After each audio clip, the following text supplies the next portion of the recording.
just want to run through paddle technique.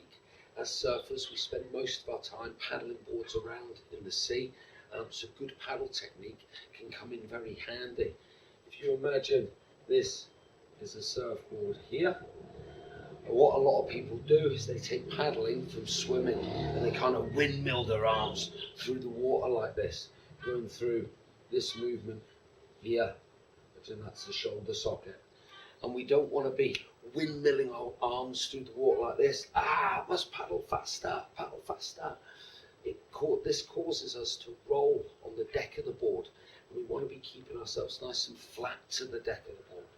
So to do this, we just want to skim the arm across the surface of the water rather than bringing it right out, which is very detrimental on the arm when we're trying to stay nice and flat.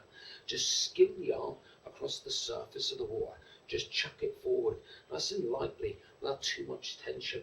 And again, we don't want to be overextending the arm, because as we push down into the water, what's actually happening is we're actually pushing ourselves up.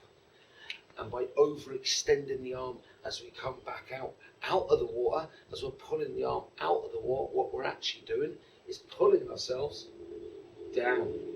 And we don't want to go in either of these two directions. We actually want to be going forwards. We want to be going that way. So the only productive part of this movement here, if you imagine it was a clock face, is from 5 o'clock to 8 o'clock. So instead of overextending the arms, we want to be skimming them across the surface of the water, coming in at a bit of an angle about 5 o'clock, taking it to about 8 o'clock, and taking it back out. Another thing is, I don't have to be going as deep with the arm. I can actually make it more productive if I cut across this way. I actually take my arm slightly under the rail of the board, stay a little more bent in the elbow. So like I say, skim the arm lightly across the surface, come in at a bit of an angle, sweep slightly under the rail of the board, and as you get to about 8 o'clock, just take the arm back out. So you're effectively going through this movement here. Another good tip is, as the hand goes into the water, we used to say to people, really cup your hands, but this causes a lot of tension in the forearm.